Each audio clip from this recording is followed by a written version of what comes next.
ഇൻഫിനിക്സിന്റെ Infinix smart 5 എന്ന പുതിയൊരു smart phone ഇപ്പോൾ ഇന്ത്യയിൽ ലോഞ്ച് ചെയ്തിട്ടുണ്ട്. ഈ ഫോൺ വരുന്നത് 7200 രൂപ പ്രൈസ് റേഞ്ചിലാണ്.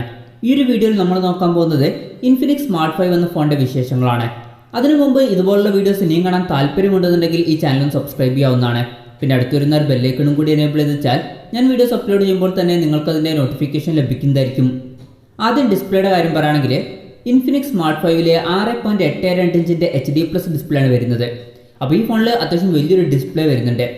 സാധാരണ ഈ ഒരു പ്രൈസ് റേഞ്ചിൽ ഇത്രയും വലിയ ഡിസ്പ്ലേയുമായിട്ട് വരുന്ന ഫോണുകളൊന്നും അധികം കാണാറില്ല. പിന്നെ ഫോണിൻ്റെ ഫ്രണ്ടിൽ വാട്ടർ ഡ്രോപ്പ് നോച്ച് ഡിസൈനിലുള്ള നോച്ച് കൊടുത്തിട്ടുണ്ട്.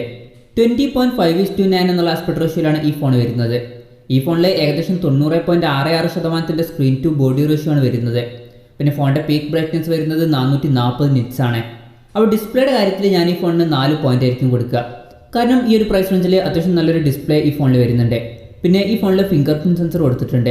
ഫോണിൻ്റെ ഫിംഗർ പ്രിന്റ് സെൻസർ വരുന്നത് ഫോണിൻ്റെ ബാക്കിലാണ്. സാധാരണ ഈ ഒരു പ്രൈസ് റേഞ്ചിൽ വരുന്ന പല ഫോണുകളിലും ഫിംഗർ പ്രിന്റ് സെൻസർ നമുക്ക് ലഭിക്കാറില്ല. അപ്പോൾ ഈ ഫോണിൽ ഫിംഗർ പ്രിന്റ് സെൻസർ വരുന്നു എന്നുള്ളത് നല്ലൊരു കാര്യം തന്നെയാണ്. പിന്നെ ഫോണിൻ്റെ ബാക്കിൽ പ്ലാസ്റ്റിക് ബാക്ക് ബോഡിയാണ് വരുന്നത്. ഈ ഒരു പ്രൈസ് റേഞ്ചിൽ അത് നോർമൽ ആയിട്ടുള്ള കാര്യമാണ്. പിന്നെ ഫോണിൻ്റെ ബാക്കിൽ റെക്ടാങ്കുലർ ഡിസൈനിലുള്ള ക്യാമറ മോഡ്യൂളാണ് വരുന്നത്. ഈ ഫോണിൻ്റെ 4 കളർ വേരിയൻസ് ആണ് ഇപ്പോൾ ഇന്ത്യയിൽ ലോഞ്ച് ചെയ്തിരിക്കുന്നത്. ഗ്രീന്, ബ്ലാക്ക്, ബ്ലൂ, പിന്നെ പർപ്പിൾ. ഈ ഫോണിൻ്റെ തിക്നെസ് വരുന്നത് ഏകദേശം 8.9 mm ആണ്. പിന്നെ ഈ ഫോണിൻ്റെ വെയിറ്റ് വരുന്നത് ഏകദേശം 215 gram ആണ്. അപ്പോൾ ഈ ഫോൺ കുറച്ചൊക്കെ വെയിറ്റ് ഉള്ള ഒരു ഫോണാണ്. പിന്നെ ഈ ഫോണിൽ 3.5 mm ഓഡിയോ ജാക്ക് കൊടുത്തിട്ടുണ്ട്. അപ്പോൾ ഡിസൈൻ്റെ കാര്യത്തിൽ ഞാൻ ഈ ഫോണിന് 3.5 പോയിന്റ് ആയിരിക്കും കൊടുക്കുക. കാരണം ഈ ഒരു പ്രൈസ് റേഞ്ചിൽ ഈ ഫോണിൽ ഫിംഗർ പ്രിന്റ് സെൻസർ വരുന്നുണ്ട്. പിന്നെ 4 പോയിന്റ് കൊടുക്കാത്തതിനുള്ള ഒരു കാരണം ഈ ഫോൺ കുറച്ച് വെയിറ്റ് കൂടിയ ഫോണാണ്. പിന്നെ ഈ ഫോണിൽ DTS സറൗണ്ട് സൗണ്ട് സപ്പോർട്ട് ചെയ്യുന്നുണ്ട്. പ്രോസസ്സറിൻ്റെ കാര്യം പറയുകയാണെങ്കിൽ mediatekന്റെ helio G25 എന്ന പ്രോസസ്സറുമായിട്ടാണ് ഈ ഫോൺ വരുന്നത്. 7200 രൂപ പ്രൈസ് റേഞ്ചിൽ ഇത് അത്യാവശ്യം തരക്കേടില്ലാത്ത നല്ലൊരു പ്രോസസ്സർ തന്നെയാണ്. എന്നാലും ഈ ഒരു പ്രൈസ് റേഞ്ചിൽ വരുന്ന ബെസ്റ്റ് പ്രോസസ്സർ ആണോ എന്ന് വെച്ചാൽ അല്ല എന്ന് പറയേണ്ടി വരും. കാരണം 7000 രൂപ പ്രൈസ് റേഞ്ചിൽ മൈക്രോമാക്സ് ഇൻ 1B എന്ന ഫോണിൽ mediatekന്റെ helio G35 എന്നുള്ള പ്രോസസ്സർ വരുന്നുണ്ട്.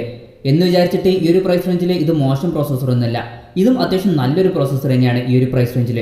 പിന്നെ ഈ ഫോണിൽ 2 GB റാം ആണ് വരുന്നത്. 32 GB ഇന്റേണലും കൊടുത്തിട്ടുണ്ട്. ഈ ഒരു പ്രൈസ് റേഞ്ചിൽ ഇത് ഓക്കെ എന്ന് പറയാം. പിന്നെ മെമ്മറി എക്സ്പാൻഡ് ചെയ്യണമെന്നുണ്ടെങ്കിൽ ഈ ഫോണിൽ ഡെഡിക്കേറ്റഡ് മെമ്മറി കാർഡ് സ്ലോട്ട് കൊടുത്തിട്ടുണ്ട്. അതായത് 2 സിം യൂസ് ചെയ്യുമ്പോൾ തന്നെ ഒരു മെമ്മറി കാർഡ് നമുക്ക് സെപ്പറേറ്റ് ആയിട്ട് യൂസ് ചെയ്യാം. അപ്പോൾ പ്രോസസ്സറിൻ്റെ കാര്യത്തിൽ ഞാൻ ഈ ഫോണിന് 3.5 പോയിന്റാണ് കൊടുക്കുന്നത്. പിന്നെ സോഫ്റ്റ്വെയറിൻ്റെ കാര്യം പറയുകയാണെങ്കിൽ ഈ ഫോണിലെ ആൻഡ്രോയിഡ് 10 ബേസ് ആയിട്ടുള്ള XOS സോഫ്റ്റ്വെയർ ആണ് വരുന്നത്. സോഫ്റ്റ്വെയറിൻ്റെ കാര്യത്തിൽ ഞാൻ ഈ ഫോണിന് 2 പോയിന്റ് മാത്രമേ കൊടുക്കുന്നുള്ളൂ. അതിനുള്ള കാരണം ഈ സോഫ്റ്റ്വെയറിൽ അത്യാവശ്യം നല്ലോണം ബ്ലോട്ട്വെയർസും കാര്യങ്ങളൊക്കെ വരുന്നുണ്ട്. പിന്നെ സോഫ്റ്റ്വെയറിൽ പരസ്യം വരുന്നുണ്ട്. പിന്നെ ഇൻഫിനിക്സിന് സോഫ്റ്റ്വെയർ അപ്ഡേറ്റിൻ്റെ കാര്യത്തിൽ അത്ര നല്ലൊരു ട്രാക്ക് റെക്കോർഡ് ഇല്ല. പിന്നെ ക്യാമറയുടെ കാര്യം പറയുകയാണെങ്കിൽ ഫോണിൻ്റെ പിന്നിൽ 2 ക്യാമറ സെൻസേഴ്സ് ആണ് വരുന്നത്. 13 മെഗാപിക്സലിൻ്റെ f1.8 അപ്പേഴ്സിൽ വരുന്ന മെയിൻ സെൻസറാണ് കൊടുത്തിട്ടുള്ളത്.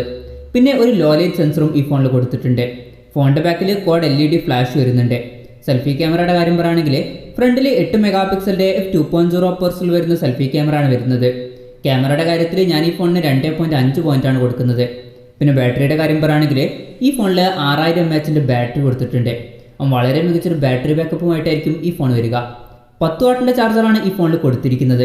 പിന്നെ ഈ ഫോണിൽ ഫാസ്റ്റ് ചാർജിങ്ങും സപ്പോർട്ട് ചെയ്യുന്നില്ല. അത് ഓക്കെ ആയിട്ടുള്ളൊരു കാര്യം തന്നെയാണ്. കാരണം ഈ ഒരു പ്രൈസ് റേഞ്ചിൽ നമുക്ക് ഫാസ്റ്റ് ചാർജിങ് സപ്പോർട്ടൊന്നും എക്സ്പെക്ട് ചെയ്യാൻ പറ്റില്ല. പിന്നെ പല കമ്പനികളും ഈ ഒരു പ്രൈസ് റേഞ്ചിലൊക്കെ 5 വാട്ടിൻ്റെ ചാർജർ കൊടുക്കുന്നുണ്ട്. എന്തായാലും ഇൻഫിനിക്സ് അങ്ങനെ ഒരു കാര്യം ചെയ്തിട്ടില്ല. പിന്നെ മൈക്രോ USB ചാർജിംഗ് പോർട്ടുമായിട്ടാണ് ഈ ഫോൺ വരുന്നത്. ബാറ്ററിയുടെ കാര്യത്തിൽ ഈ ഫോണിന് ഞാൻ 4 പോയിന്റാണ് കൊടുക്കുന്നത്. Type C ചാർജിംഗ് പോർട്ടും കൂടി ഉണ്ടായിരുന്നെങ്കിൽ ഈ ഫോണിന് ഞാൻ ബാറ്ററിയുടെ കാര്യത്തിൽ 4.5 പോയിന്റ് കൊടുത്തേനെ. പിന്നെ വിലയുടെ കാര്യം പറയുകയാണെങ്കിൽ ഈ ഫോണിൻ്റെ വില വരുന്നത് 7199 രൂപയാണ്. ഫെബ്രുവരി 18 മുതൽ ഫ്ലിപ്കാർട്ട് വഴിയാണ് ഈ ഫോണിൻ്റെ സെയിൽ സ്റ്റാർട്ട് ചെയ്യുന്നത്. പോയിന്റ് നോക്കുകയാണെന്നുണ്ടെങ്കിൽ ഈ ഫോണിന് ഞാൻ 30ൽ 19.5 പോയിന്റാണ് കൊടുത്തിരിക്കുന്നത്. നിങ്ങൾ ഈ ഫോണിന് എത്ര പോയിന്റ് കൊടുക്കുന്നുള്ള കാര്യം ജസ്റ്റ് ഒന്ന് കമൻറ്റ് ചെയ്യുക. അപ്പോൾ ഓവറോൾ പറയുകയാണെന്നുണ്ടെങ്കിൽ 7200 രൂപ പ്രൈസ് റേഞ്ചിൽ കൺസിഡർ ചെയ്യാൻ പറ്റിയിട്ടുള്ള ഒരു ഫോൺ തന്നെയാണ് ഇൻഫിനിക്സ് സ്മാർട്ട് 5 എന്ന ഫോൺ. പക്ഷേ ഈ ഒരു പ്രൈസ് റേഞ്ചിൽ ഈ ഫോണിന് കോമ്പറ്റീഷനായിട്ട് പോക്കോ C3 അതുപോലെ തന്നെ മൈക്രോമാക്സ് ഇൻ 1B ഇതുപോലുള്ള ഫോണുകളൊക്കെ വരുന്നുണ്ട്. എന്തായാലും ഈ ഫോണിനെ പറ്റിയിട്ടുള്ള നിങ്ങളുടെ അഭിപ്രായം ജസ്റ്റ് ഒന്ന് കമൻറ്റ് ചെയ്യുക.